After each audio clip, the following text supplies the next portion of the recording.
it's a movement. We're talking about unity. We're talking about unity.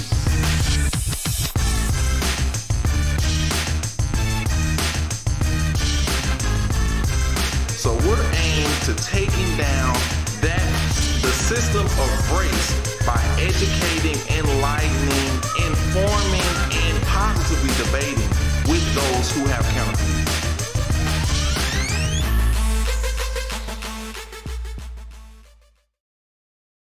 Welcome. It's November 17th, 2020, and what I call Thanksgiving Week Eve, because that's actually what it is. Next week we go into Thanksgiving, which is a great time of year for everybody, especially in this year of COVID, coronavirus 2020. So we're looking for we got a lot of things we can be thankful for, even in the midst of all of that stuff. So we want to welcome to Erase Races, talk about unity today.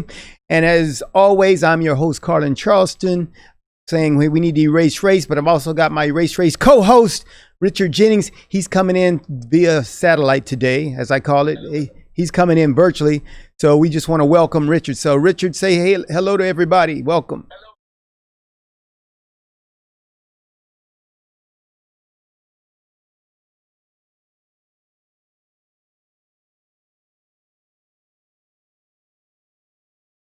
Hold on, Richard, we need to go ahead and put your connect. Can you connect there via audio? I think we're missing out on your audio because all they're hearing is silence on my end. So I think we need your audio. So if you could go and reconfigure that while I'm doing the intro here and talking about that, because we got to get Richard in.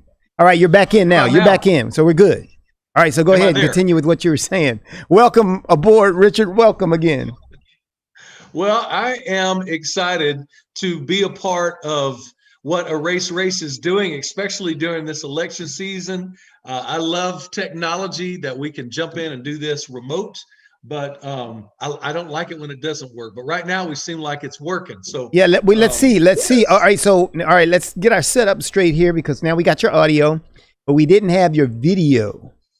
All right. And so do you have my video now? Yes, we don't have your videos, and your video is on your computer. Is that what you got? Yeah. Okay. Well, actually I can do whatever you want me to do. Hang on. Well, yeah, because however, we need to get you. I'm looking at the screen and I don't see Richard. I see R.E. Jeep. I don't see Richard. So your video is not activated. Yeah, it says that Zoom is unable to detect a camera, and I know I have a camera on this really fancy. You missing computer. A camera? Yeah, I just got to find it. Let me go find it. Otherwise, we got to go back to your phone, the phone connection, so we can get into these deep topics. All right. Well, you keep searching, and since they've got me, I'm gonna go ahead and start talking about the stuff we're gonna cover, which was the stuff that Richard was gonna cover. So I'm taking over his job. I'm getting his paycheck today. All right. So he keep trying to connect because they got to get Richard in here so we have balance on our set. All right. But hey, what Richard was going to tell you all is that in our discussions today, and I'm going to need Richard to come back in so he can start talking about this stuff. But we're going to cover some election stuff, a lot of stuff happening with the election thing, the results or not results, and the elects and not elects, and the lawsuits and all that stuff that's happening. And plus a lot of other controversy that's coming, emanating from social media and their role in this whole election, and a lot of things like that. So we're going to cover that and get everybody up to speed, and everybody's going to be smart on what's happening with the election status. Then we're going to talk about the pandemic update. The virus is, escalating huge. But what that really means, we got to put that in context once again, and this is part of the unity talk. We got to talk about putting everything in context so we know how to dialogue about these things. So we're going to work on that too. And then at the end of our broadcast, in the final segment, we're really going to talk about the thing that's most important in our country right now, and that is civility. How do we get to civility? How can we start dialoguing with each other like we're humans and we can love and care about each other? So those are those things we're going to cover today, and that's the stuff that Richard was going to talk about. But I really wanted Richard in to talk about, the stuff that he's experienced in the last week, what he's come from. Because remember, last week Richard returned from having had COVID, and he gave us an update on that. And so he's got a unique insight as we begin talking about the pandemic stuff, because he's been there and done that. And so we're going to try to get to that as soon as we get Richard's video in, because it's not as good to just have Richard's audio, which we got his audio, but we need his video. So Richard, we might have to go back to what you were doing before, and so cancel out the computer, go back to doing it the other way before, and then I have to walk you through the scripts, and she won't have that. So, and we can make it all work. All right. So, okay. All right, so let's try that because I need video so we can get Richard in. I feel alone without Richard being here. I don't have video. I'm feeling alone. All right. All right, but in the meantime, I've got some stuff that I want to talk about. The first thing is where I was in Florida this past week, and so I've got some graphics I'm going to put on screen, but I'm not going to do them yet. I'll cue you on that, Vince. All right, so coming up, I want to tell you, I was in Florida, I had a great time, and I was shocked because I thought that Florida was wide open because I remember their governor having a lot of issues because they were saying that he's simply just doing this to support Trump because he had opened up the state without any restrictions. So my wife and I are driving, and we're driving in Florida. We got in this rental car. We're driving, and we're like, "Hey, let's stop at McDonald's. Wife needs to go use the restroom, whatever." They're closed. We say, "Well, let's go to this fast food." They're all closed. We're like, "Wait, we thought this place was open, but the places were closed." And so we didn't know what was up, and we had to go to a convenience store type gas station in order to find an open place to use the restroom. So everybody's not open. So, and I think, I'm not sure, I asked some friends, they said it's kind of always been that way, that the governor left it up to the individual franchises, restaurants, businesses to determine if they were going to open up. And so they were not open. And so what happened was then we just basically started having to navigate, because we drove a few hours after we got our rental car and drove a few hours in Florida and had to navigate that, knowing that some places were open, some weren't. So everybody's not like Texas, you know. In Texas, yeah, you stop at any McDonald's, you can go in and order your Big Mac and you can sit down in a socially distanced area and eat it, actually. So that's a little bit different, all right? So that's cool. But hey, I was in Florida because I had a friend and I wanted to give him a shout out this morning on the show. He did 29 years in the Marine Corps. And it'd be great to have Oscar here. Oscar's got a brother who's a retired Marine, so it's big retired Marine fest here because I'm a retired Marine. So he was a retired Marine. His name was Curtis Carlin. You know, his last name is the same as my first name. He was out there in Florida, and our family grew up with their family and everything. So we're really cool. And so I wanted to send him a shout out. So I've got a graphic. If you could put that graphic up, graphic 1. It's got a picture there of Curtis, and we had a great time out at this place this weekend in Florida. You can see there, he's a very well decorated Marine. He's there showing there with his wife and everything. So we had a great time out there, and wife and I just enjoyed. We were out there until just yesterday, and we flew back into Texas. And so we're glad to be here. So while we were out there, we celebrate the Marine Corps birthday ball because, of course, 245 years Marine Corps. We talked about that on last week's show, right? You know, following that was Veterans Day. And so it was big military week, but we went down there. We did a cruise where we did the birthday ball ceremony. So everything was just really plush, really nice. And it was a great time. And so I was rushing to get back because I had to be here today to make sure that we could do our talk about unity, and I could make sure I had my boy Richard in. And so now we've got him via video, and so we're ready to go. So Richard, go ahead and give him a shout out saying good morning and everything.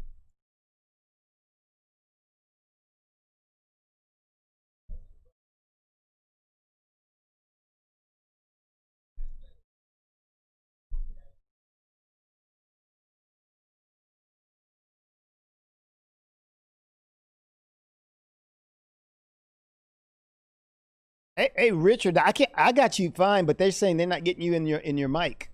They're not getting you. Yeah. Did you?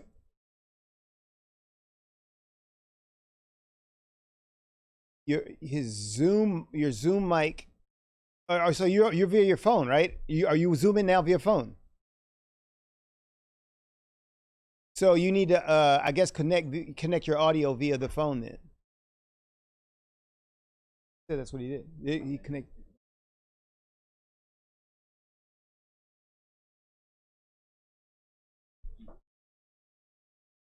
Oh, okay.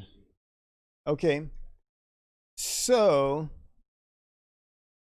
how is it? Let me hear you talk. Let's see if technically how this sounds if I volume you up here and see how bad it might.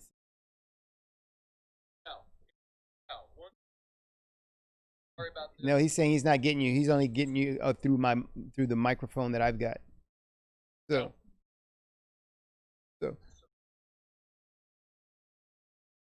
they're not hearing you, but I am. And I guess we could do this. Let me see. I might have to put you in my mic. Say something. Let's see how terrible this sounds. Mic check, 1, 2, testing. How does that? Is that too? Testing. Is that a terrible sound?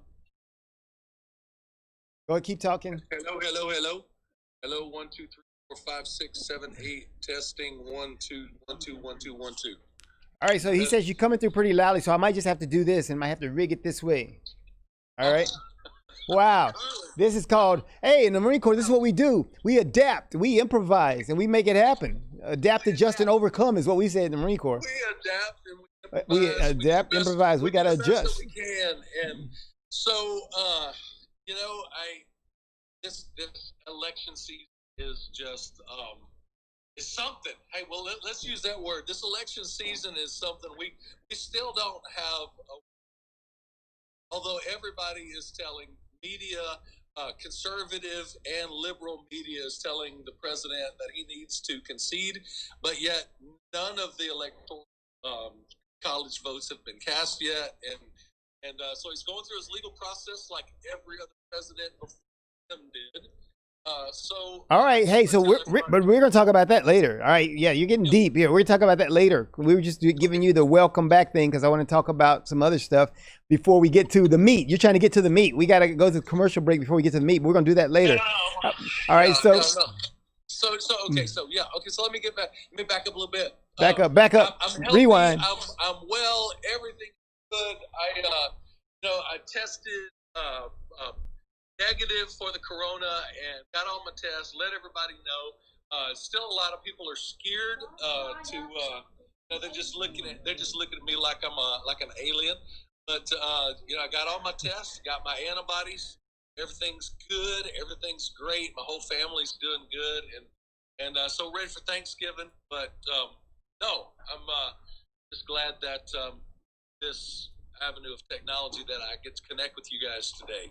Great. So, outstanding. So, hey, it's awesome that we got you here. We got you in some form. And so, but one thing I want to do, I'm going to advertise next week's show. We're going to have a great show because guess what, Richard? Dwayne said he'd make it for next week. All right. Man, that is a dream come true. I love your brother. And we have conversations. And he's on a different planet than I am regarding political stuff and cultural stuff. But hey, man, I love him, and I so enjoy our respectful conversations, and they are. And that's what's going to make it so interesting next week. I've got a graphic too. If you could post that graphic too there, Vince, and it shows my brother. Because if you know my brother, I said it's going to be a barn burner. Whatever that means. It's going to be a barn burner because my brother and I, just kind of like Richard, we're usually on different ends of the spectrum. And my brother and I have always been like that. And we have some really good dialogue, but we're on different ends of the spectrum on pretty much everything. If we ever unite on anything, we always win because we're so passionate, both of us, in our various directions. And so it'll be interesting to have him on. He's former judge, and I just say my lifelong antagonist. But it's going to be good, though. It's going to be good. So make sure you join us next week. I'm advertising to make sure that everybody understands he'll be on Talk About Unity next week. So we're going to go to a commercial break. And after commercial break, then, Richard, we're going to get to the meat of what we're doing today. So get ready for that. We'll be back with you right after this break.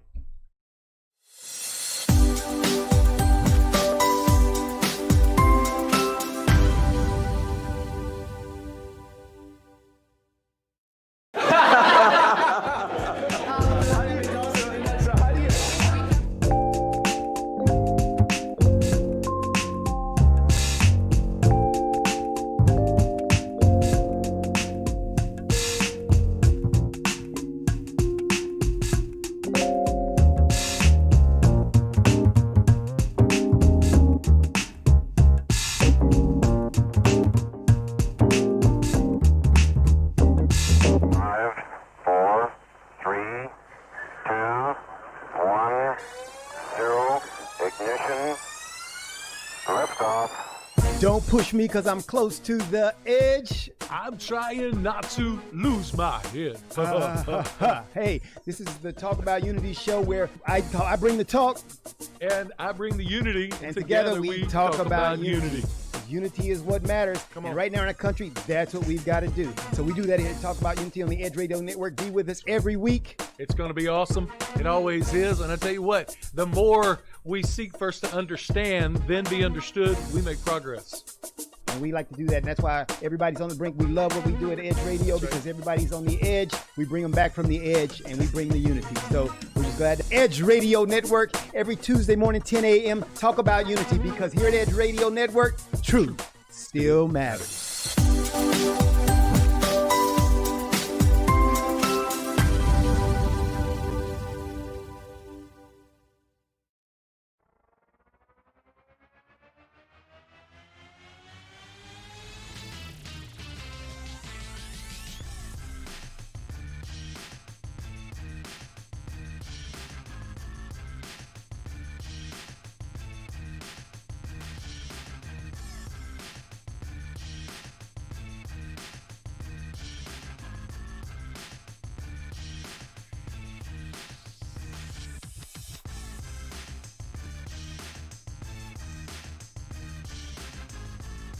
And we're back here at E.R.A.S.E and talk about unity.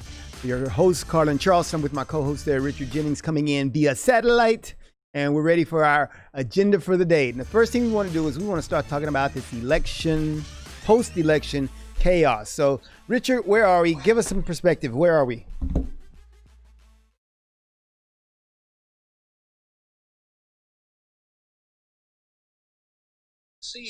And there's people that are on both sides of this spectrum and perspective.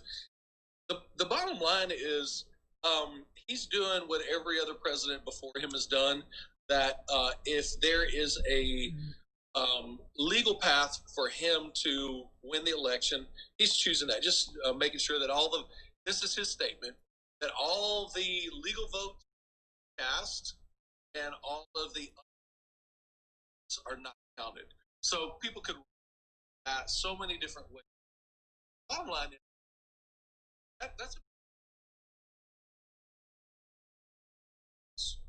that's everybody that. So there's the media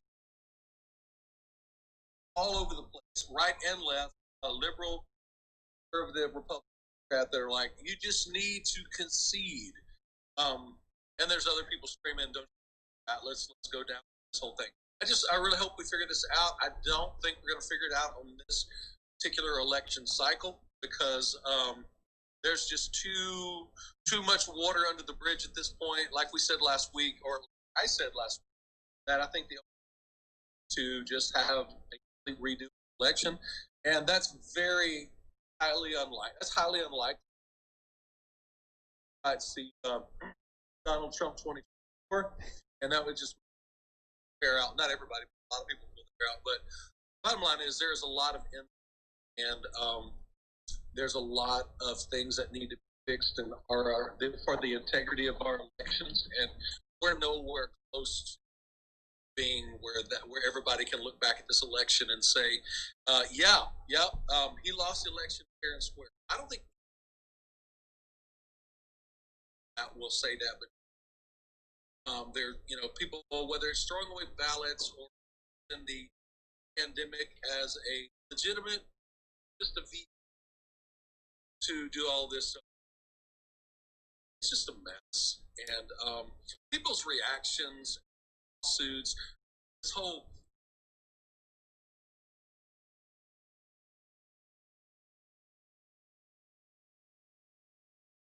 changing votes. Asked, but theoretically, yeah, it is. Wait. Well, let me ask you a couple of questions. Hold on, Richard. Let me ask you a couple of questions.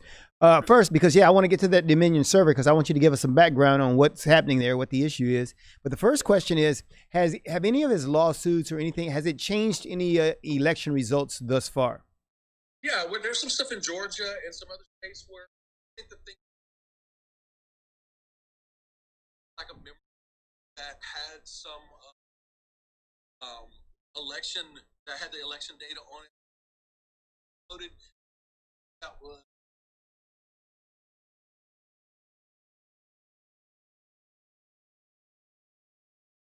not near enough to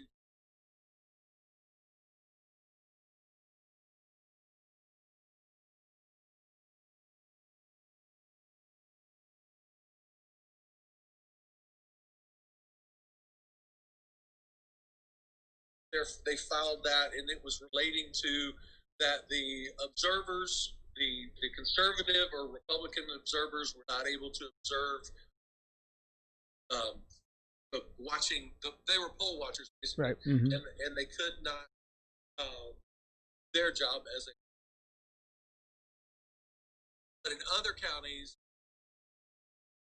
I don't know. It's just an absolute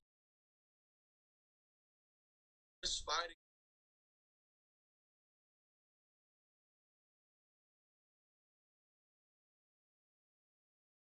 Republican Donald Trump rallies, and there's people got hurt this last weekend.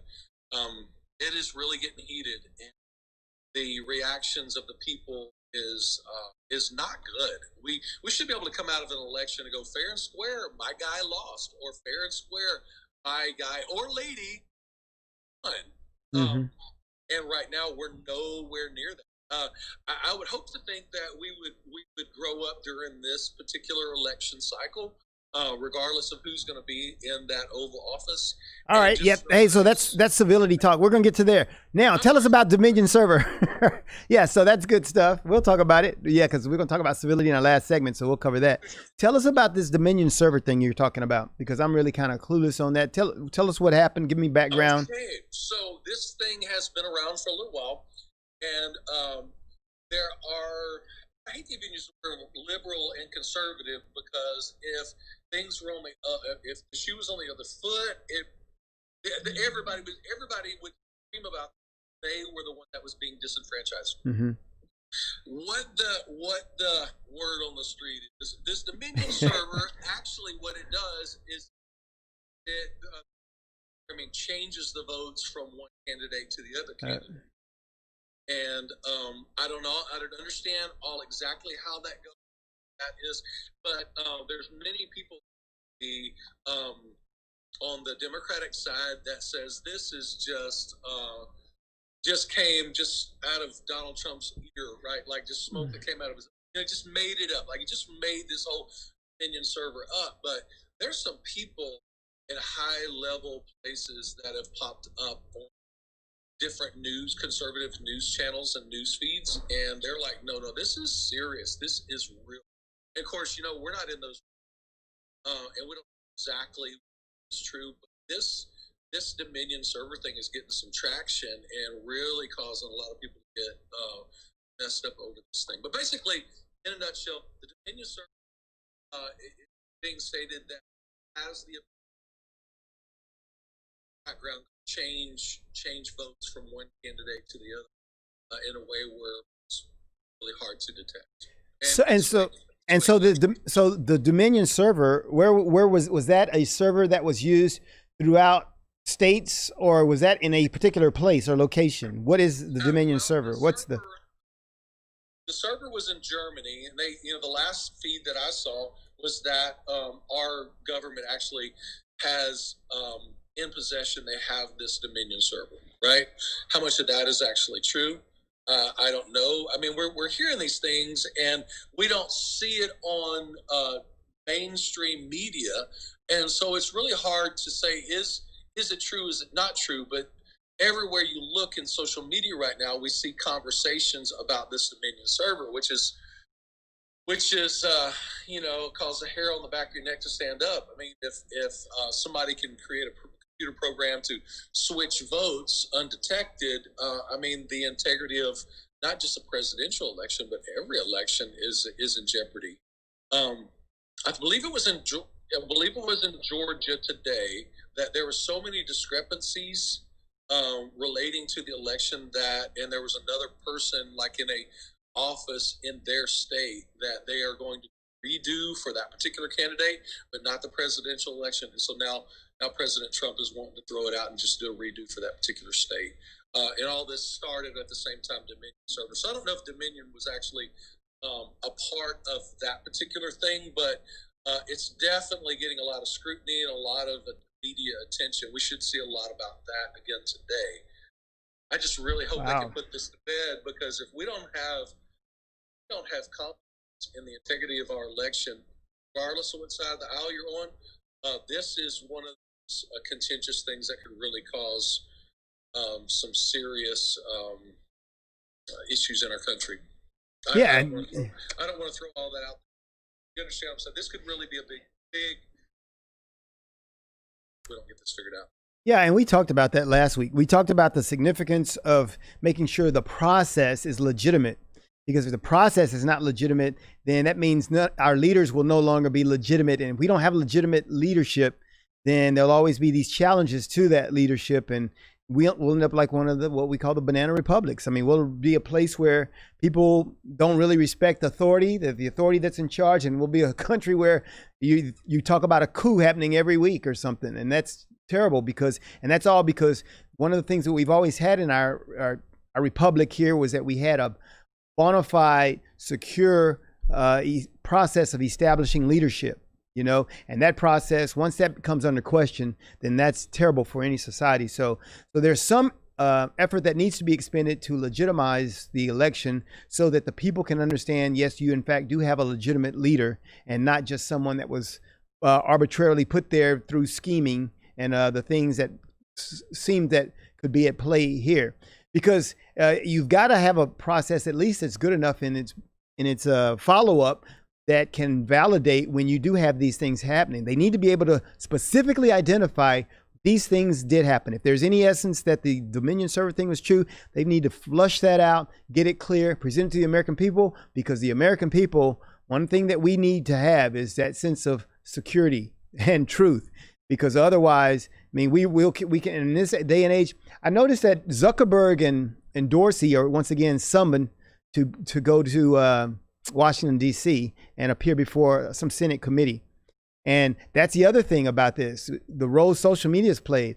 This thing is very uncomfortable for many Americans, and I'm not just talking about just Republicans because they feel like they've lost. I'm saying a lot of Democrats know that this could come back to haunt them, just as they complained about what happened when they were considering whether or not there was Russian collusion and things like that.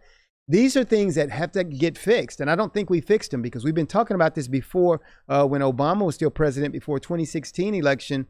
We talked about people hacking into our systems and we're still talking about it. And we don't have really a good fix on solving this problem. So this is something the Americans have got to get solid. Otherwise, we stand in jeopardy of losing our republic. We really do. So give us a quick summary, and we're going to go to break after your summary. We're going to go to break right after your summary. Go ahead. Go ahead. Oh, okay, Carl. Like a horrible zone adult.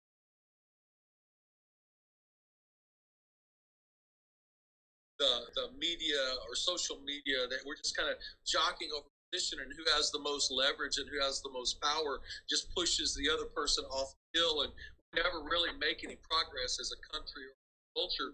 And it's just a dangerous, slippery slope that we're in right now. And we need to act like adults and men and women of character, regardless of what side of the aisle we're on. Because this is we're in a dangerous territory at this point.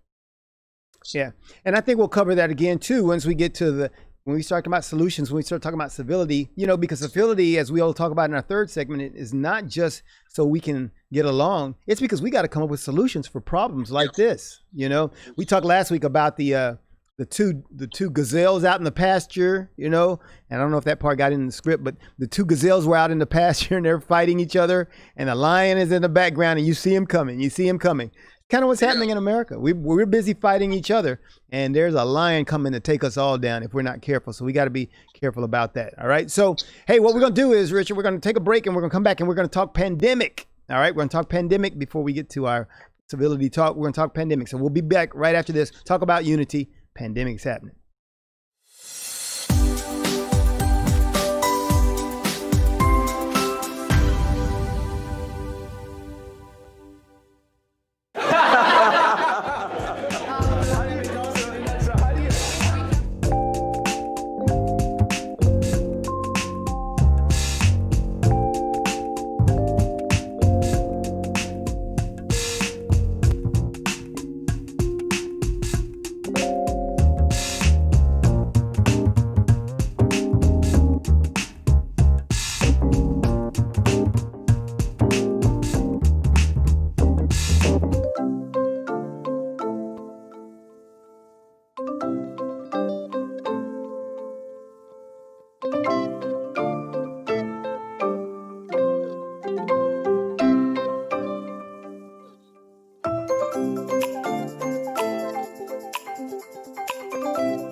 Are you a small business owner concerned about the downturn in the economy? Top business leaders like Mattress Mac and Warren Buffett will tell you that now is the time to promote your business more than ever. People need your services. Your business needs an edge. Learn about special advertising packages for small businesses right here on Edge Radio. Find out more, give us a call at 281-744-0446. That's 281-744-0446. Edge, because truth still matters.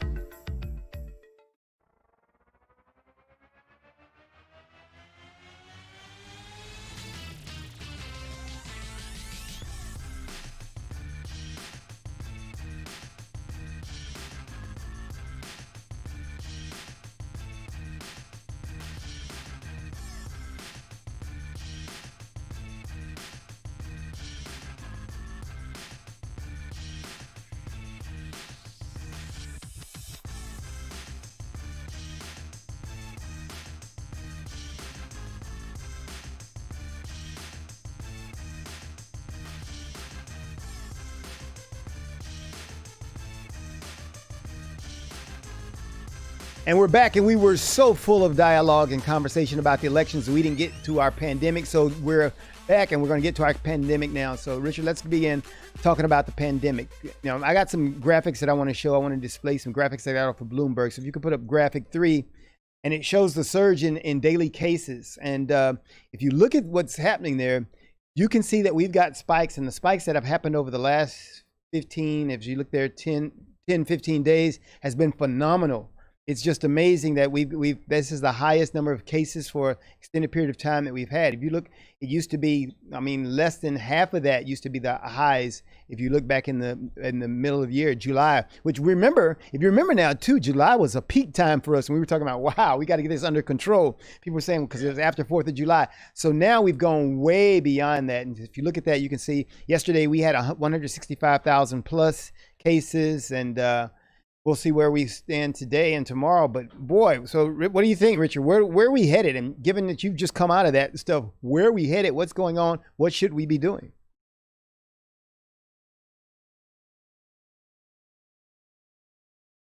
We're living through this together, and they're seeing that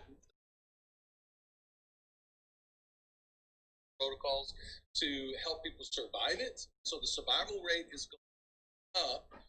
The cases are, I think some people like, it's really not that bad.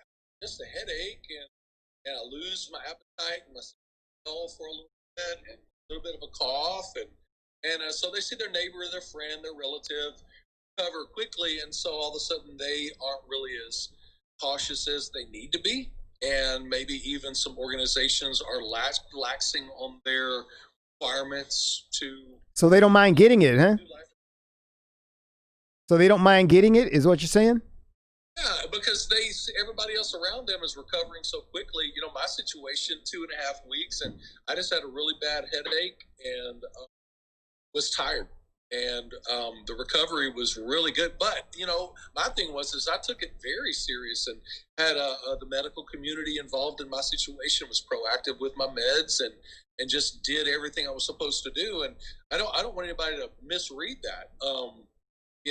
The headache was bad, but if I had not having pneumonia 6 times in the past, I can't imagine how bad it could have gotten had I not done that.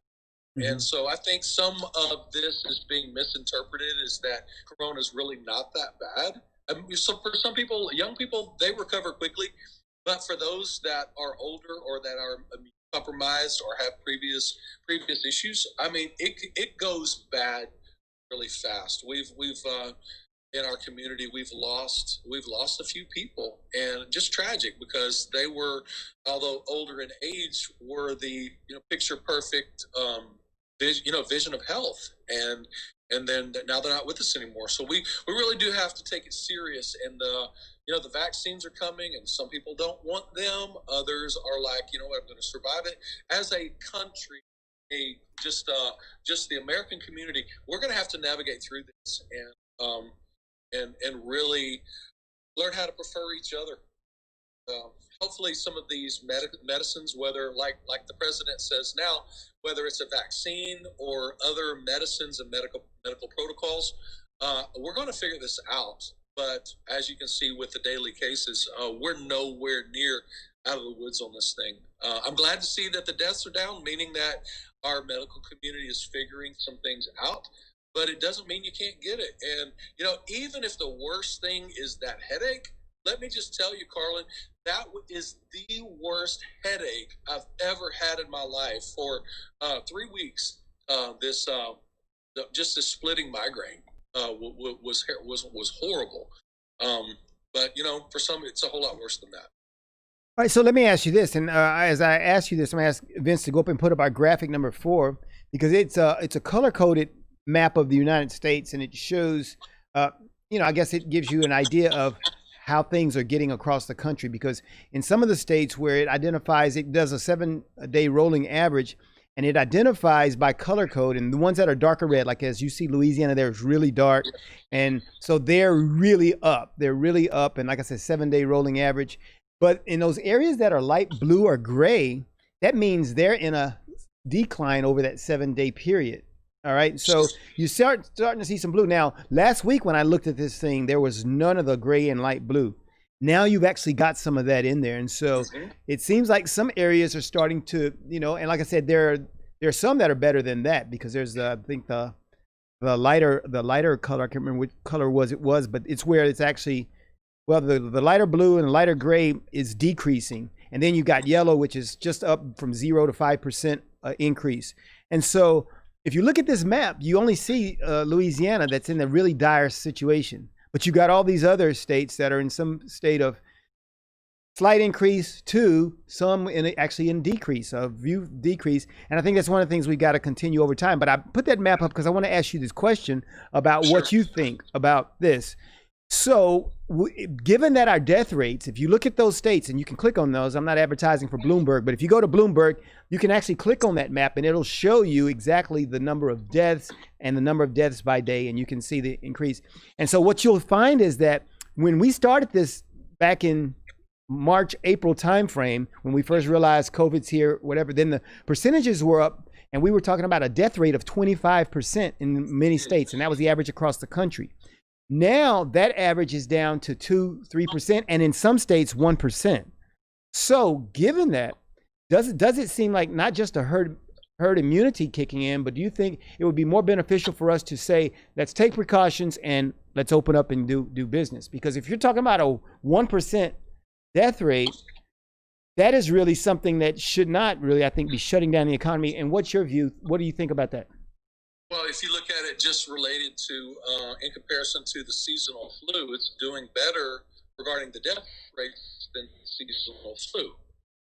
But that doesn't mean, because as we know we don't know about corona. This is the first time we've ever dealt with this. We don't know what the colder temperatures and the increased humidity to do. Hopefully, because I didn't went back, the trends are going to head in the right direction. But here's a good example. Louisiana, if you look at those statistics, increase of 71%. Something that directly, I think, attributes to those numbers is Louisiana has been hammered with the hurricane season. Yeah. I mean, it's like one storm after another. So That's a good point. It's people being displaced out of their homes or directly impacted, that takes a toll on a person's immune system. I mean, if you're not at home in your bed, resting in your house in a comfortable environment, then your lack of sleep, that takes a toll on your body with its inability to rest, and probably is a contributing factor to those numbers going up. But if you look at the surrounding states around Louisiana, Arkansas is up, and of course Oklahoma, but Texas and Mississippi, Alabama, Georgia, and Florida, all those numbers are looking pretty good. The good thing is we've learned how, as a country, how to shift resources, and I can't imagine Texas and the surrounding states not coming to their aid if they don't get this under control rather quickly. Yeah, So good idea. I'd kind of forgotten about the yeah. We've been calling this Hurricane Alley lately. You know, that whole Louisiana, and yeah, you're right. So that probably had a a whole lot to do with it. Hey, but the other thing, let's talk about vaccines. What about I feel like we're a natural nation. We're taking away Oscar's time here. This feels like natural nation. What about vaccines, and what do we have coming in the way of vaccines? wow, I mean, I was watching the guy from I think it's Moderna. That I mean, we're talking rolling this thing out in the next couple of weeks. Um, they with a 96% effective rate, and man, I sure hope that that's the case. Although there's a lot of people that are cautious, and this what is the term of this? The president labeled it Operation Warp Speed. When you're talking about people's lives, talking about all of the bad press that vaccines has gotten in the past, we really need to be careful about warp speeding anything relating to vaccines. Um, not going to get into all the things that people say attributed to this sickness or that sickness, but there's a lot of people that will hang their hat on their last hat on that vaccines cause their children or their other loved ones to be affected lifelong because of vaccines. So hopefully they're really testing those things out. They're working those things out.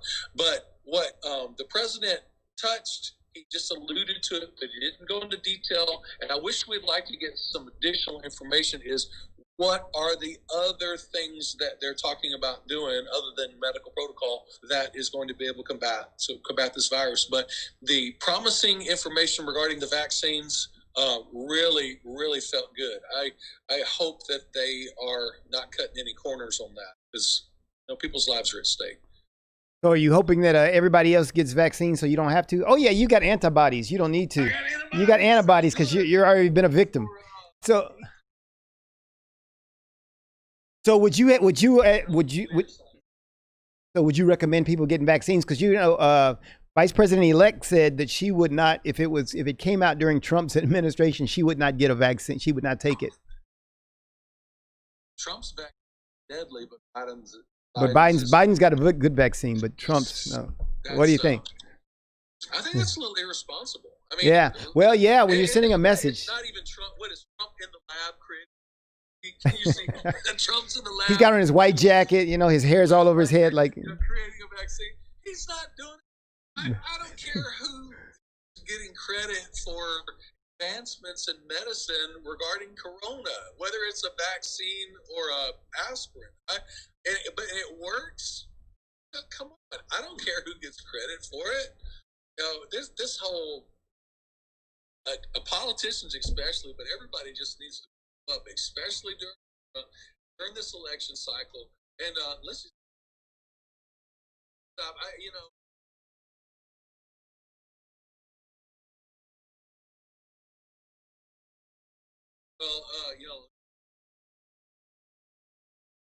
It's like they don't want the vaccine and all. They come back for 8-9 minutes.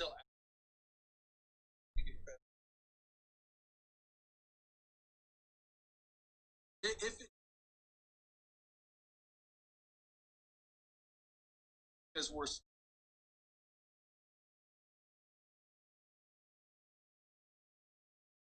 Let's not do it as politics. You're right. That's just wrong. This is wrong. Good. Good word. If you later,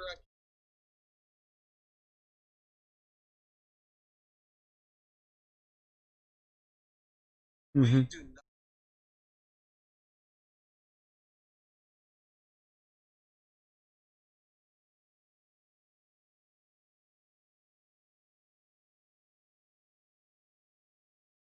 They're trying to win some with their constituents or their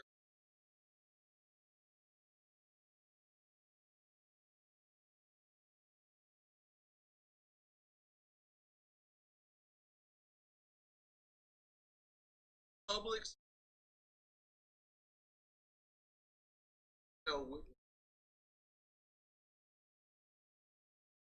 Act like some things done. Hey, 4 years. remember who was we had pretty much any teacher, the male, female, they all did. Back in our day, we're old, Richard. Remember, most people don't understand that, but everybody could. From the principal on down to the teachers, everybody could, yeah. But that's not. Now, my wife's an attorney for a law firm who represents schools, and so that's not politically correct. So we can't say that. All right, we're gonna say it when we come back, Richard. We can't stop. All right, we're gonna talk about it in our last segment because we're gonna run out of time. We're gonna take a break, come back for our last segment on civility. We can cover that under civility. We'll be right back on Talk About Unity. All right.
And we're back, and we're in our shortest segment of the show, and it should be our longest because we're going to talk about what everybody needs. Everybody needs a dose of civility. And so, Richard and I, let's begin. Let's talk about the civility. Let's talk about some of the things you were talking about. How do we get to this place of civility that we need to be? First, we need to hold ourselves accountable. That if we can't say something not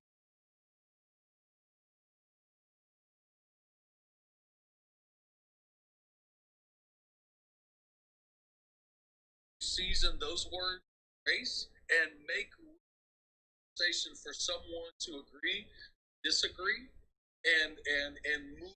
And don't be afraid of the conversations. Be respectful in those conversations because I'm and the more election cycles go, the less I have confidence that the people in Washington or Austin or any other state capital are actually going to figure this out without the help of the citizens holding them accountable. I believe 2021 is going to be where government is being held accountable, but also the citizens are step up to the plate and say, you know what, I own part of the reason why my life, our community, and our country is the way it is, and that we really need to hold ourselves accountable in the way that we act and react, but then take that next step and not be lazy politically, and whether it's make the drive to Austin, Washington, or pick up the phone, or give an email, and don't last thing, anybody you build, try some sense of accountability and support, if at all possible, something to them for their service, but then dig into the reason for your call. All right. So you're saying that, okay, so that's what normal people do. But what about people who have a bully pulpit, such as you were talking about? You were telling me the story about Whoopi Goldberg. What about people in that form? They've got public audiences, and they're creating an atmosphere in our country. So tell us, how do we deal with that? And tell us about Whoopi. What did she do? The first thing people do is not just take the bait of offense and just run into what really just morphed into a big mess is the cancel culture. Don't just go try to cancel somebody like calling the sponsors of the show and just, hey, throw her off the air and things like that. No, there needs to be some people that disagree with Whoopi off air, off camera, and begin to have these conversations. Is like, do you know half of the country supports Donald J. Trump? And you're losing half of your audience. And I remember a time when Whoopi, her, man, everything I just liked her as a person, but man, she is just her heart has just gotten so hard over these last few years, and I want to win with everybody. I want to rescue everybody. You know what? Whether it's Donald's out now, or he comes back 4 years later, or he never steps into politics again, there will be somebody else that will irritate you. And as a country, we need to realize we can't just give all this to as a country, the people we buy and for get involved and steer the policy in the direction of our country as citizens because we're engaged with those politicians. All right, let me ask you about this one. I've got Vince, if you could go ahead, that graphic 5, put up that graphic 5. It's an example, I think, of, I don't know if you call this politically correctness or incivility or what, but it's an article about a Virginia professor who went out on Facebook and he made this statement to people who voted for Biden. And he said, this is what he said, in quote, he said, if you were ignorant, anti-American, and anti-Christian enough to vote for Biden, I really don't want to be your social friend on social media. I wouldn't hang out with you in real life. I don't want to hang out with you virtually either. You have corrupted the election. You have corrupted our youth. You have corrupted our country. I have standards and you don't meet them. Please remove yourself. Now, this guy's at the school, Virginia Wesleyan University, I think maybe a Christian school. What do you think about that? Is that incivility? What is that about? That is a misguided soul that just chose to forego every ability to speak into somebody else's life. If only people that you speak into their life is people that are just like you, that's a pretty narrow audience. Mm-hmm. Be trying to love and fit and let influence us. That's what relationship is. There's this back and growing together. Mm-hmm, great. Many times I grow more when I spend time with people that think it differently, act differently than I do, than when I hang out with people that are just like me. It doesn't mean all of a sudden that I buy into it. It just sometimes it reinforces my position because it's not. I didn't learn what I want to do. I learned what I don't want to do. Right? That's great. And so it's so important not to live in a cancel culture relationally that, well, you voted for that guy, well, you're out of my life. I've had a lot of people on social media because, and I don't really name parties or candidates from my pulpit or from my position, but every once in a while I'll talk about a policy issue or I'll talk about a position, and it is definitely from that particular party's perspective, and people are like, well, I know who you're for. I know who you're for, and they'll just slam the door on me right there. And what's amazing is there will be, whether it's when I was the chairman of the board chamber or just involved in city council issues that was connected. You're a pastor. You're a moral leader in our town. And my whole thing is, how is it affecting really benefit? Just forget about how affect people in a negative way. That doesn't mean how they're being affected is because they're wrong or bad or anything like that. But if we see people being disenfranchised or hurt, and there's a way that we can help them, and we don't necessarily win or lose, but we can help people. Why don't we want to help people? And we really need to increase this conversation with each other. But I want to say it again real quick. We really need to get better about not being lazy politically and culturally and as a community, and we really need to grow together and stop lobbing these bombs across social media and canceling each other out. Because all right, Richard, time for your sermon's up, man. Your sermon's up. Good. We can learn from each other. Good. Really good stuff. All right, and so good input, and really, we'll have more time next week. We'll talk more about civility because we need that every week. All right, so we're gonna have a segment about that every week. Especially next week. Oh, we got Dwayne on. All right, so hey, so glad to have you on. Talk about unity. I want to close with Carlin's 3 points of civility. Let's talk it out. Let's walk it out. And let's love without limits. All right, that's our show here today on Talk About Unity. We're out.